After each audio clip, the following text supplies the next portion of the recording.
episódio do Mito Entrevista hoje é aqui no CORE, a Coordenadoria de Recursos Especiais da Polícia Civil do Rio de Janeiro.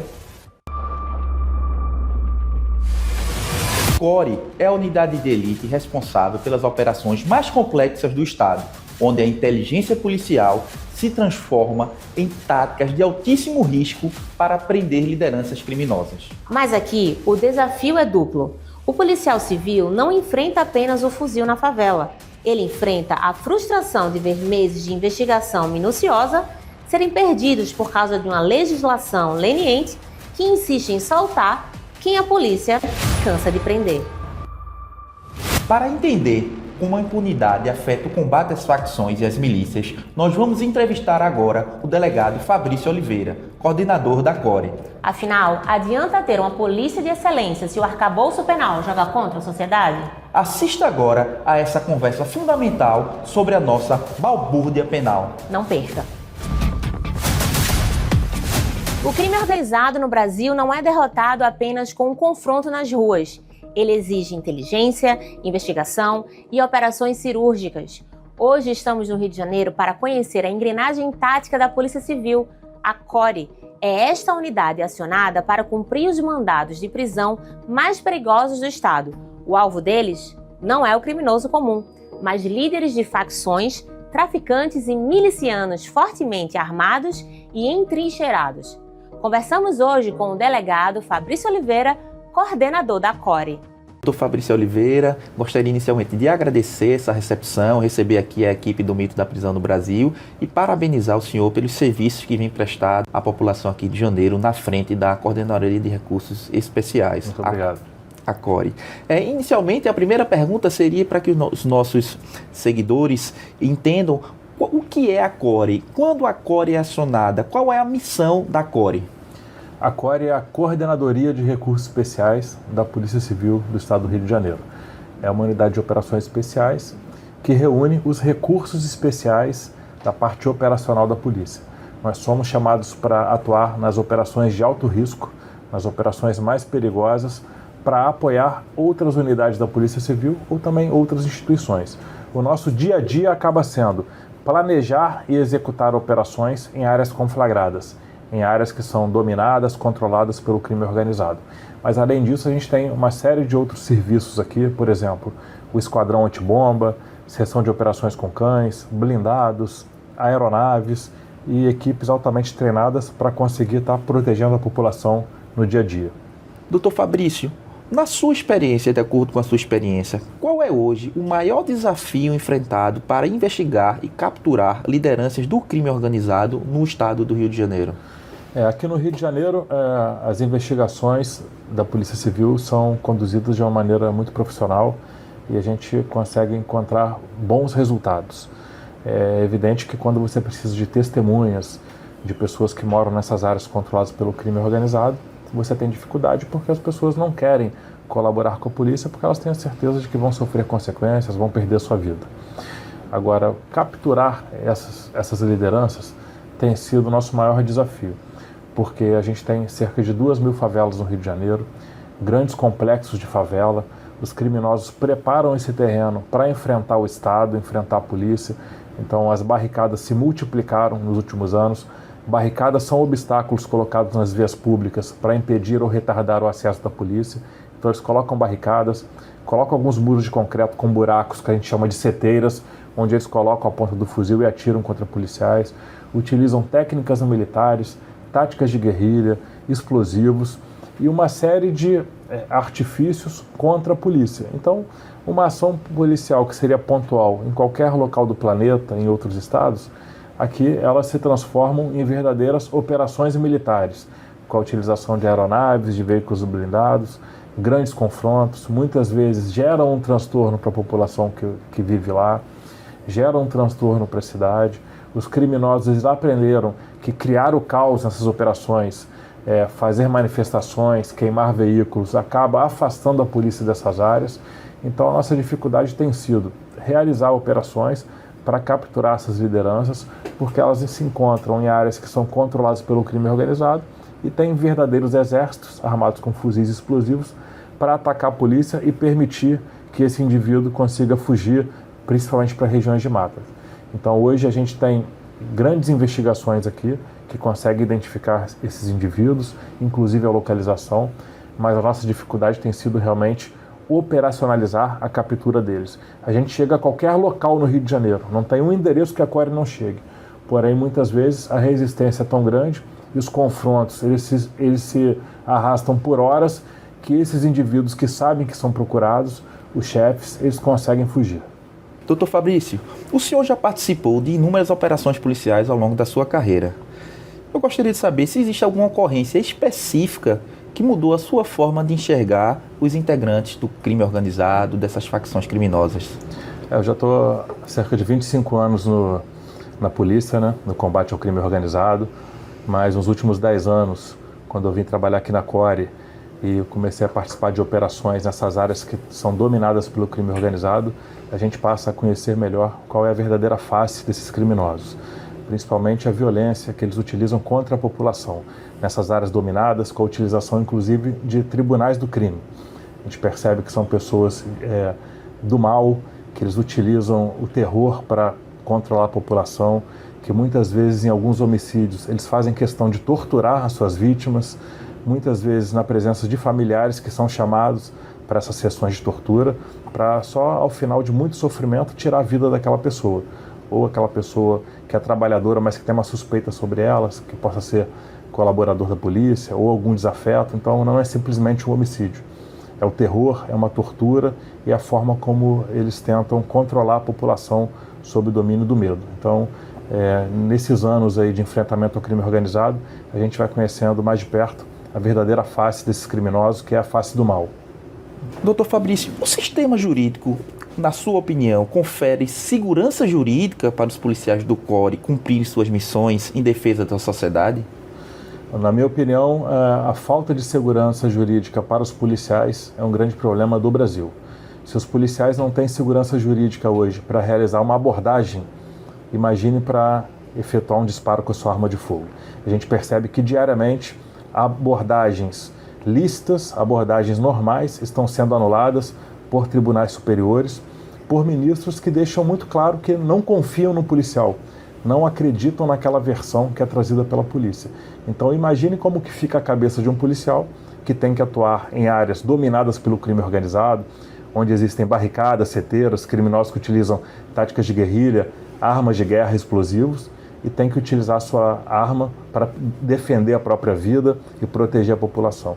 Então é evidente que os policiais não se sentem com amparo jurídico para fazer o seu trabalho. Mas isso não é desculpa para a gente não trabalhar. A gente continua trabalhando, defendendo a sociedade, arriscando a nossa vida, a gente espera por dias melhores, mas a gente não tem ilusão de acreditar que existe um sistema jurídico que proteja os policiais. No Chile, há uma lei que foi criada após o assassinato de 2 policiais, e essa lei se chama Nair Retamal, e ela serve de arcabouço jurídico para proteger a atividade policial, como, por exemplo, a presunção racional do uso da força, a presunção da legítima defesa, uma legislação voltada exatamente para dar segurança jurídica à população. O que é que o senhor acha a respeito desse tipo de legislação? Como é que o senhor enxerga essa realidade no Chile? Eu acho que foi um avanço da legislação. A gente percebeu o que aconteceu no Chile e a resposta do Estado para esse tipo de ação contra policiais. Aqui no Brasil, infelizmente, nós não vemos alterações legislativas nesse sentido. Atualmente, por exemplo, temos 2 policiais da Core nos bancos dos réus, por conta da Operação do Jacarezinho.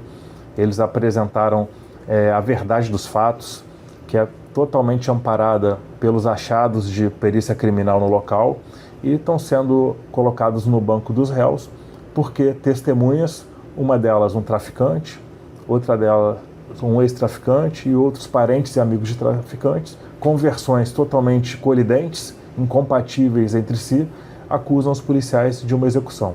Então a gente percebe que a palavra do policial, infelizmente, ela não goza mais daquela presunção de legalidade e de veracidade, ainda que amparada pelas demais provas do processo, e os policiais se sentem cada vez mais vulneráveis nesse tipo de ação. Então, o legislador ele precisa olhar com mais cuidado para os policiais, principalmente para aqueles policiais de unidade de operações especiais que arriscam as suas vidas em algumas situações altamente arriscadas e combatendo verdadeiros exércitos de criminosos. Dr. Fabrício, no livro recém-lançado pela editora EDA, Narcocultura, o Brasil sob o Império do Crime, os autores argumentam que o crime organizado consolidou uma cultura paralela com valores, linguagem e mecanismos de poder próprios, disputando espaço com o Estado. Como é que o senhor enxerga a materialização dessa narcocultura? Até que ponto o controle do crime organizado, o controle dessas facções deixou de ser apenas territorial e bélico para se tornar também um domínio cultural e ideológico sobre a comunidade local? Eu acredito que uma das armas do portfólio do crime organizado é a guerra informacional.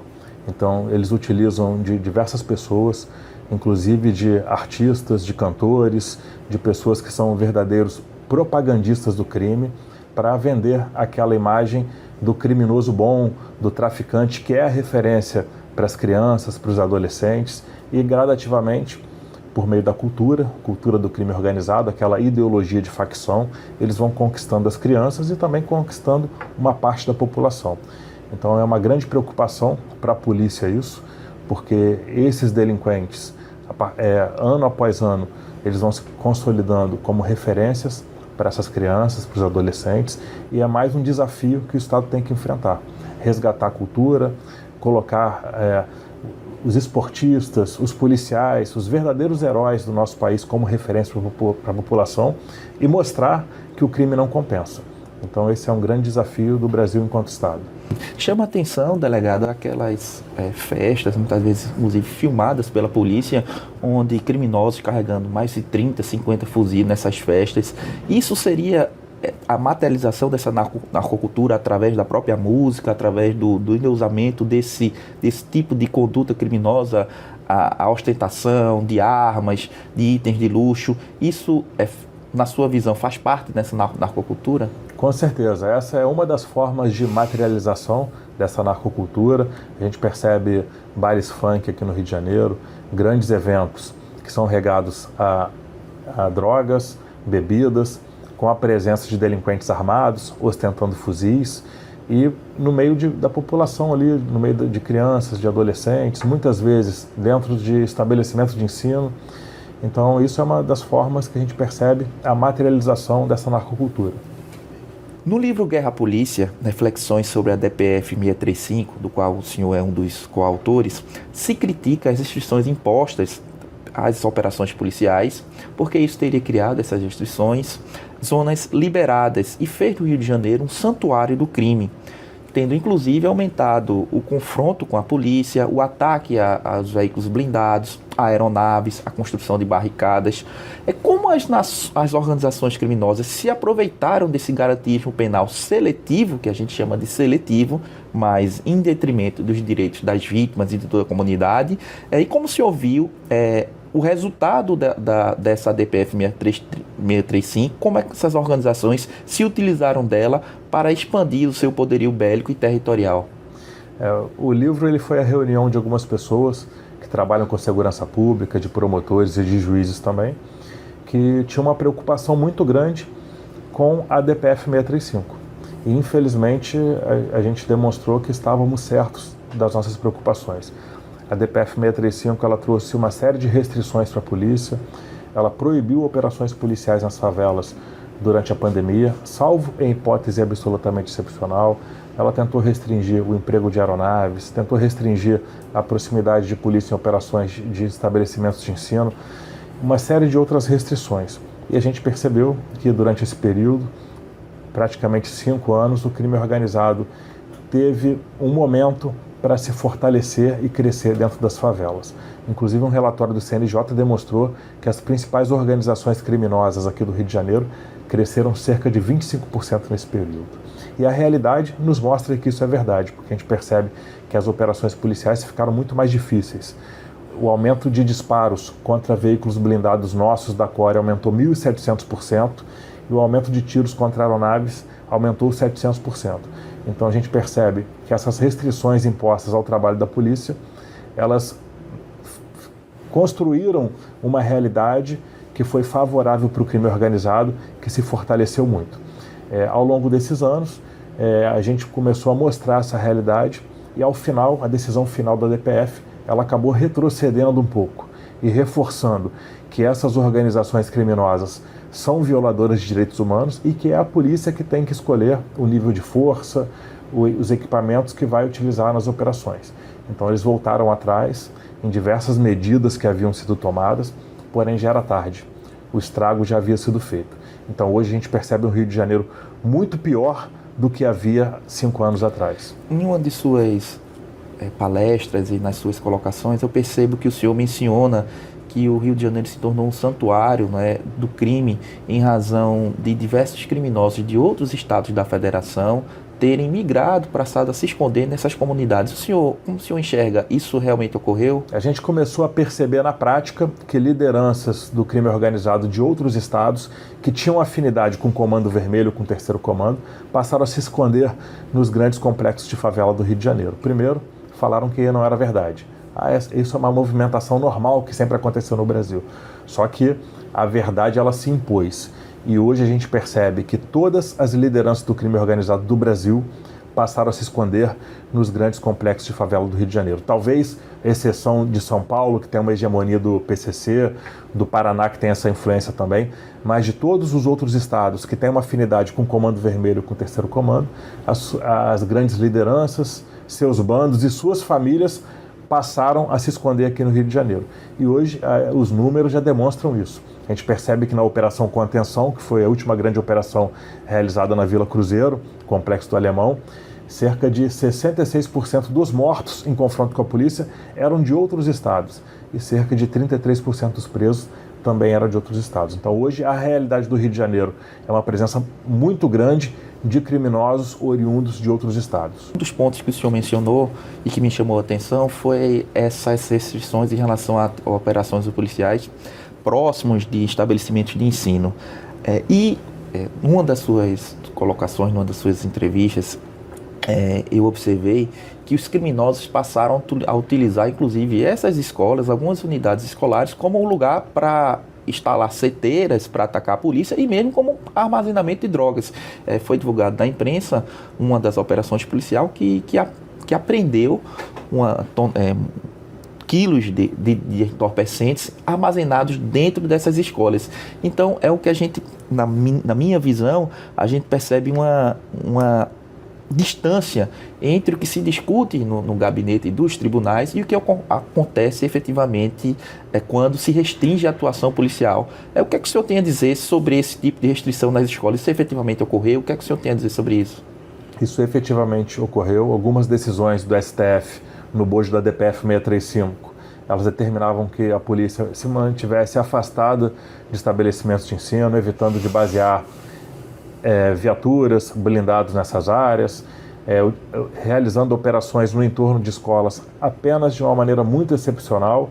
E o que aconteceu foi que os criminosos, percebendo essa dificuldade da polícia para atuar nessas áreas, passaram a utilizar esses estabelecimentos de ensino muito mais, escondendo drogas, armas, explosivos e utilizando como refúgio dos próprios criminosos. A gente tem uma série de operações que capturaram criminosos dentro de escolas que demonstram isso.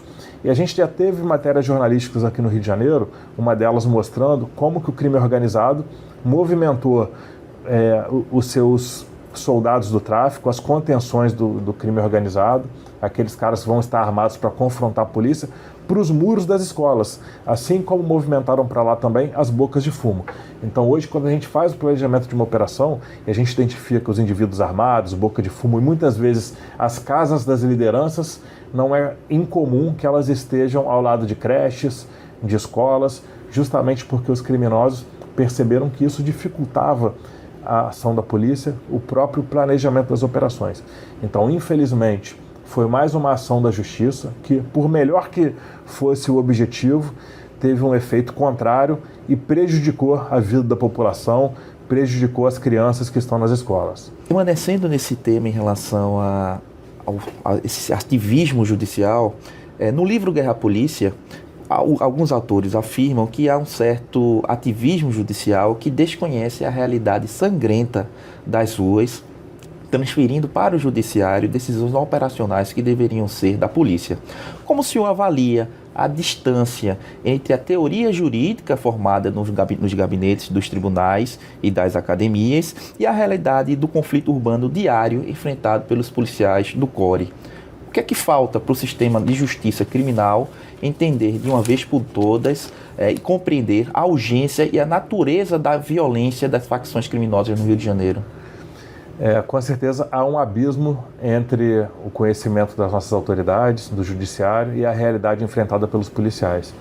E muitas vezes eu sou perguntado, questionado das primeiras medidas que temos que fazer para combater o crime organizado, e eu falo que a primeira medida é mostrar a realidade para as autoridades, porque essa realidade ela é desconhecida. Quem conhece essa realidade é o morador que vive nessas áreas dominadas pelo crime organizado. É o policial que logo cedo pela manhã tem que colocar o seu colete, pegar o seu fuzil e começar uma operação numa área como essa. Então, muitas vezes temos medidas que são fofinhas, são bonitas, politicamente corretas, mas a gente percebe que elas têm um resultado totalmente diverso. Então, talvez o primeiro desafio que nós tenhamos enquanto delegado de polícia, enquanto operadores do nosso sistema jurídico, seja aproximar as autoridades, os legisladores também, dessa realidade que é desconhecida de grande parte da nossa elite, que determina quais são os nossos próximos passos. É interessante o senhor mencionar isso, porque eu trouxe aqui alguns dados de uma pesquisa realizada pelo Atlas Intel sobre a Operação Contenção, onde 87% dos moradores das comunidades, das favelas, aprovaram a Operação Contenção, enquanto no Brasil, em geral, 55% da população aprovou. Embora a maioria tenha aprovado essa operação, se manifestado favorável, os integrantes das próprias comunidades que vivem, não é, sob o controle do crime organizado, o percentual é muito maior da aprovação. Isso mostra que, na minha visão, que talvez os moradores sintam na pele o que quem está de fora, as autoridades, a população e as elites que estão fora das comunidades não sintam. O senhor também percebe essa falta de conhecimento da realidade vivida pelos integrantes dessas comunidades dominadas pelas facções criminosas? Não, com certeza. Quando a gente está em operações, a gente percebe o quanto que aquela população quer a presença da polícia. Quando o morador percebe que não tem mais ninguém olhando, ele fala: muito obrigado, vocês têm que voltar aqui mais vezes, que Deus te abençoe. Então a gente percebe a gratidão da população quando a gente está nessas áreas. Ao passo que quando a gente vê pessoas que vivem verdadeiras bolhas de segurança, aqui no Rio de Janeiro, a Zona Sul, né, por exemplo, Leblon, Gávea, Ipanema, algumas áreas da Barra da Tijuca, são pessoas que desconhecem essa realidade. Para eles, a operação policial não resolve nada. Agora, para quem sofre na pele o terror do crime organizado, quem tem que estar 4 horas, 5 horas da manhã num ponto de ônibus para ir trabalhar com medo de ter o teu telefone roubado ou ser morto no assalto, sabe a importância da polícia. Então é uma grande hipocrisia, porque algumas pessoas que vivem em áreas seguras, com segurança privada, que não tem um traficante armado com um fuzil na porta da sua casa, que não tem uma barricada na sua rua, ela acha que não precisa operação policial e acaba cerceando a população mais pobre desse direito. Então, essa pesquisa ela ajudou muito a mostrar que aquelas pessoas que realmente sofrem na pele com crime, elas querem a polícia. E teve uma outra pesquisa durante o primeiro dia da Operação do Jacarezinho também. A gente foi muito atacado com fake news, algumas matérias falsas que saíram em vários jornais, e a Jovem Pan colocou uma enquete no ar e foi respondido por milhares de pessoas, e 99,5% das pessoas apoiavam a ação da polícia. Então isso mostra que quem conhece a realidade, quem sofre na mão do criminoso, defende o trabalho da polícia. Um dos livros sobre tema de segurança pública, que um dos primeiros a tratar sobre esse tema, dos promotores Diego Pesce e Leonardo Jardim, eles mencionam o termo bandidolatria, que seria uma espécie de romantização do criminoso, especialmente, inclusive, o criminoso que integra essas facções criminosas, o crime organizado, tratando ele como vítimas da sociedade ou com certo romantismo, no sentido de que eles seriam apenas revolucionários. O senhor percebe uma guerra cultural contra a polícia, muitas vezes patrocinada por setores da academia, da imprensa, como, por exemplo, eu vou mencionar uma pesquisa, um estudo de universidade que mencionou que as mortes decorrentes de intervenção policial nomearam como chacinas. A gente sabe que o Rio de Janeiro, e especialmente o CORE, quando vai cumprir um mandado de prisão, uma busca e apreensão, se depara com criminosos armados de fuzis, explosivos, inclusive drones. E quando os policiais que o senhor comanda se deparam com uma entrevista, com um estudo como esse, nominando as operações policiais e o resultado desses confrontos como chacina, como é que o espírito da tropa, como é que a tropa reage a esse tipo de estudo publicado pela academia? Foi muito bom você citar o livro Bandidolatria e Democídio, do Diego Pesce e do Leonardo Jardim. É uma obra que é imprescindível, né, de leitura para todos, porque ela tem o poder realmente de tirar a venda dos nossos olhos, conhecer um pouquinho mais essa realidade, essa discrepância entre a realidade e a academia, né, e alguns autores e algumas ideias que vêm sendo hegemônicas ao longo dos anos. A gente percebe que muitos acadêmicos, professores, estudiosos, eles acabam se distanciando dessa realidade e por mais genuínas que sejam as suas vontades de construir um país melhor, eles defendem ideias que são totalmente equivocadas e que se distanciam dessa realidade. Então, como um delegado de polícia que está numa unidade de operações especiais, como policiais aqui que estão no dia a dia enfrentando o crime organizado, a gente muitas vezes olha esses estudos sem dar muita importância, porque numa simples leitura é fácil a gente perceber que não há qualquer razoabilidade naquilo que é escrito. Mas um grande problema é que matérias jornalísticas, ações judiciais, elas utilizam esses estudos que não têm qualquer tipo de base científica e que também não encontram amparo na realidade como fundamento. Então a gente normalmente não dá muita importância para esse tipo de estudo, mas a gente sabe que no final das contas elas acabam causando um estrago muito grande na legitimidade da polícia. Então tem sido muito ruim a multiplicação desses estudos por acadêmicos que colocam sempre a polícia como o lado errado da história e que tratam o delinquente, o criminoso, o assassino como se fosse uma vítima da sociedade. Um fato interessante é que eles mencionam, né, o número de mortes decorrentes de intervenção policial sem registrar que essas mortes decorreram de enfrentamento à polícia, né, os policiais agindo em legítima defesa no momento, e acrescentam ainda um elemento racial. Quando se diz que a polícia mata o Rio de Janeiro, mata muito, e que mata muitas pessoas, muitos indivíduos de uma cor de pele negra, isso acaba levando a população, a gente para pensar aí, nossa, a polícia é racista, a polícia age com seletividade. O que é que o senhor tem a falar a respeito desses números e desse elemento racial quando saem essas pesquisas afirmando que a polícia do Rio de Janeiro mata muito? Como o senhor enxerga esse tipo de argumento, esse tipo de dado que muitas vezes é publicado nas grandes mídias, mas sem esse filtro técnico, científico, especificando o que é legítima defesa, esse elemento racial? O que é que o senhor me disse a respeito disso? Em primeiro lugar, a gente tem que entender que os confrontos acontecem em poucos segundos e que a decisão do policial de efetuar ou não disparo para proteger a sua vida de terceiro acontece numa fração de segundos. Então são decisões que são técnicas, o policial ele treina muito para entender o que é uma ameaça ou não. Quando ele olha para um indivíduo numa operação, ele não está olhando para o rosto, para a cor da pele, ele está olhando para as mãos, porque são das mãos que vêm as ameaças, e quando ele identifica uma ameaça, ele tem pouco tempo para agir. Então é um verdadeiro absurdo achar que o policial tem tempo para analisar a cor da pele para tomar uma decisão. Então eu acho que são criminosas essas narrativas criadas que têm um único objetivo, dizer que a polícia ela só mata pessoas da cor da pele preta e pobres, quando na verdade o policial ele utiliza a sua arma para proteger a sua vida ou de terceiros. Quando a gente analisa tanto a população carcerária quanto as pessoas que são mortas ou em homicídios praticados por outros criminosos ou em confrontos com a polícia, que são as mortes decorrentes da intervenção policial, aquelas na qual o policial agiu amparado pela lei, a gente percebe que essa população ela reflete exatamente a distribuição demográfica daquela área onde ocorreu a operação. Nós estamos aqui do lado de duas favelas muito perigosas, Manguinhos e Jacarezinho. Eu desafio qualquer pesquisador a encontrar uma discrepância entre a distribuição de cor da pele das pessoas que moram aqui e a proporção dos mortos em confronto com a polícia. Isso vai refletir aquela população que ela acaba sendo cooptada pelo crime organizado ou os próprios integrantes do crime organizado.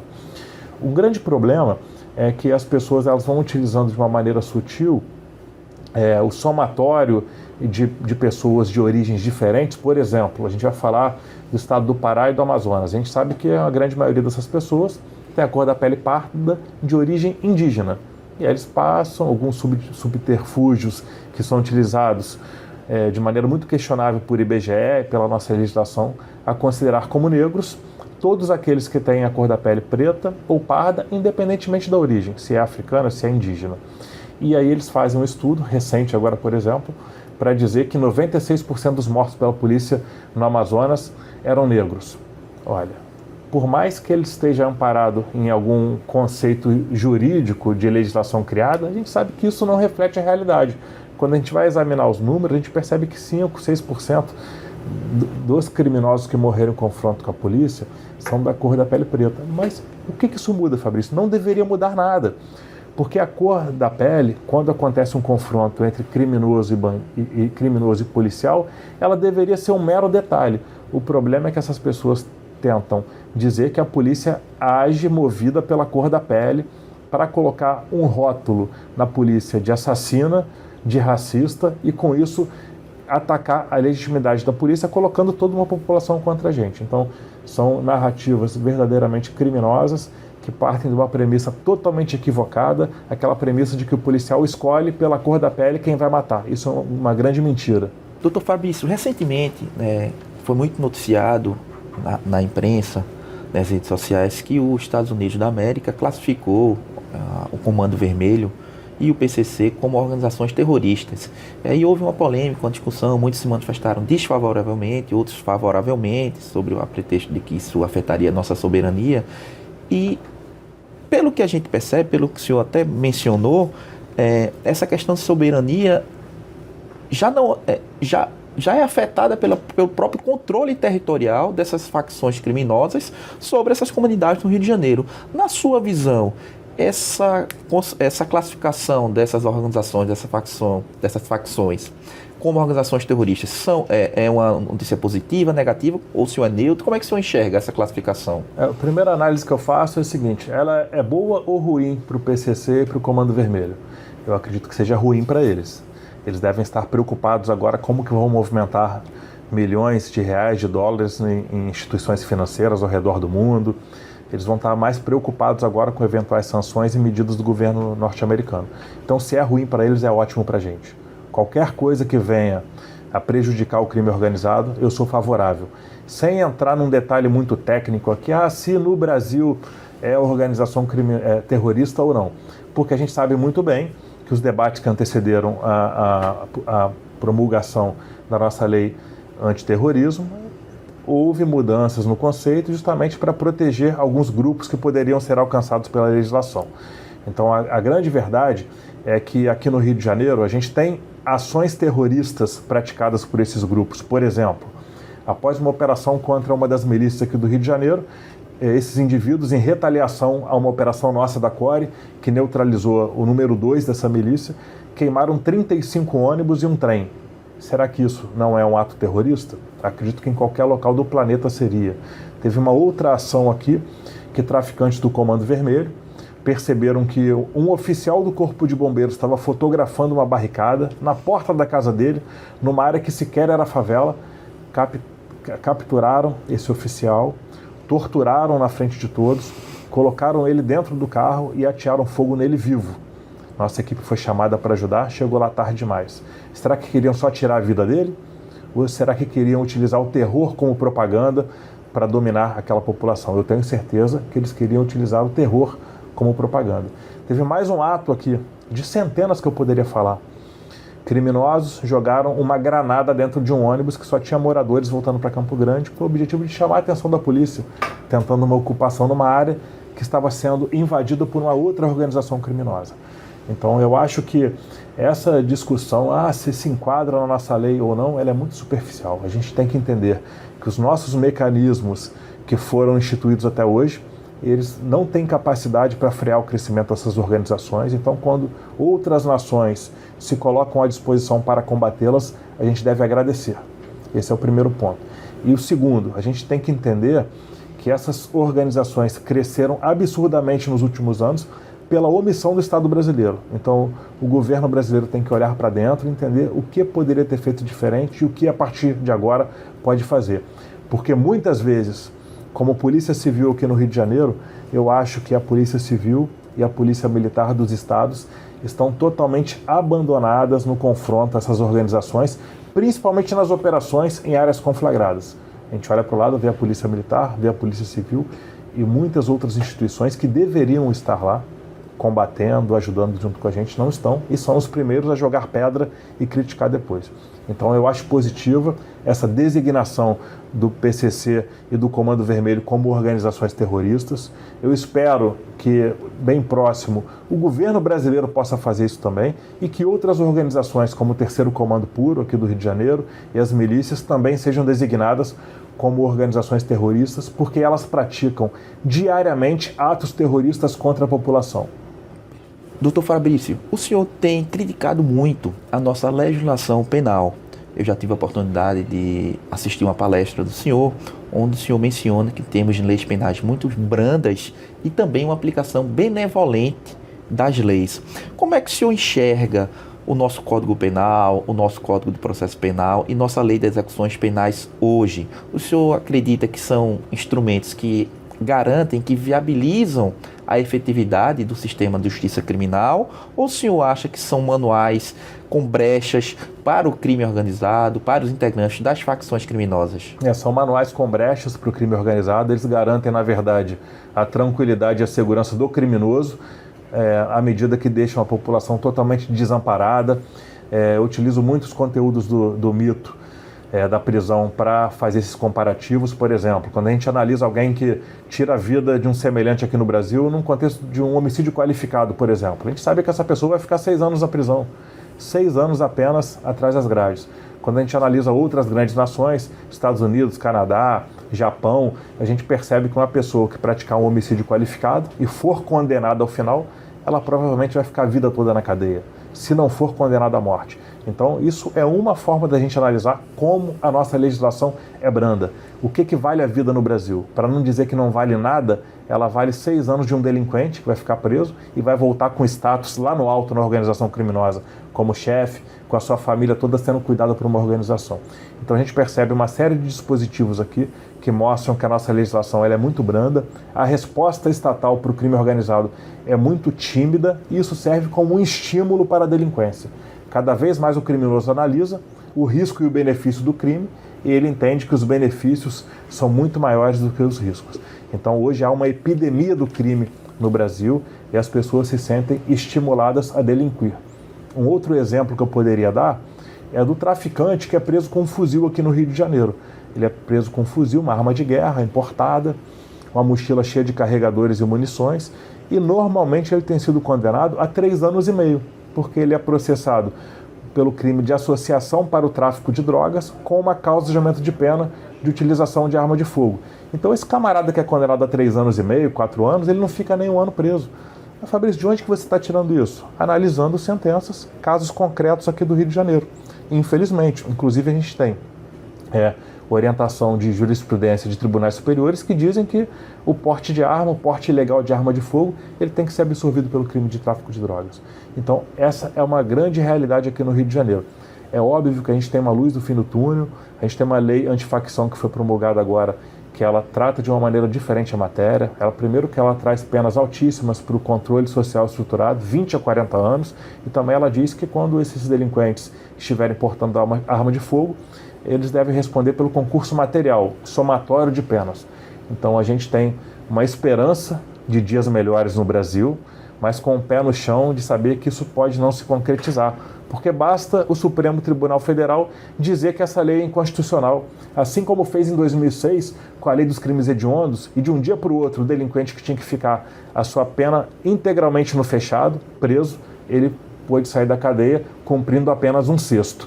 Então, além de termos uma legislação penal muito branda, comparada com outros países, a gente tem uma aplicação da lei cada vez mais benevolente, aquela regra da aplicação da pena mínima, e uma interpretação que ela é sempre favorável ao delinquente, deixando a população totalmente desamparada. Interessante o senhor ter mencionado essa questão da condenação de um criminoso portando fuzil por associação ao tráfico a uma pena inferior a 4 anos, que a gente, no Brasil, se autoriza que esse criminoso, por exemplo, possa iniciar a execução de uma pena privativa de liberdade em meios abertos, nos chamados regimes de confiança, ou semiabertos, que atualmente nos lugares onde não há vagas já vai alcançando quase 50% dos presos no regime semiaberto são transferidos para o regime semiaberto harmonizado, que nada mais é do que a prisão domiciliar, e o regime aberto, que no Brasil, como não há casas de albergado, também é prisão domiciliar com monitoramento eletrônico. E chama a atenção, a gente vê inclusive imagens de jornais de indivíduos portando fuzil com a tornozeleira eletrônica, utilizando tornozeleira eletrônica, ou seja, é um indivíduo que está sendo contabilizado como integrante do sistema penitenciário, inclusive para aqueles dados que muitas organizações costumam utilizar para inflacionar, a nossa população carcerária, mas na verdade ele está em liberdade cometendo crimes. Como é que o senhor enxerga esses regimes abertos para integrantes de facções criminosas, para o traficante que o CORE acaba de apreender com toneladas de quilo de droga? Existe efetividade nesse tipo de execução penal, ou o senhor acredita que é um sistema falido ou inefetivo? É um sistema totalmente falido, inefetivo. Isso só traz estímulos para o criminoso, para a delinquência. Eu costumo utilizar uma frase do professor Marcelo Rocha Monteiro, que ele diz que enquanto os nossos ministros acreditam que o maior problema do Brasil é a superpopulação carcerária, é o Brasil que prende demais, é o encarceramento em massa, que todo mundo já ouviu falar nessa mentira que é contada várias vezes, qualquer carioca tem a certeza de que é justamente o contrário. O grande problema do Rio de Janeiro, do Brasil, é o excesso de delinquentes fora da cadeia. Então a população ela sofre na mão do crime organizado, de pessoas que são presas e rapidamente voltam ao convívio social, sem qualquer condições para isso. E a gente tem essas ideias hegemônicas e equivocadas que ao longo de décadas elas vieram destruindo o nosso país. Uma delas é essa mentira de que o Brasil prende demais. Quando a gente olha, são números inflacionados. Todo mundo aqui já ouviu dizer que o Brasil tem uma das maiores populações carcerárias do mundo, que tem 900 mil presos. Enquanto a gente analisa, isso é uma grande mentira, porque eles colocam nesse cômputo pessoas que estão fora da cadeia. Preso é quem está dentro da cadeia. Quem está fora tem que receber qualquer outro nome, menos de preso.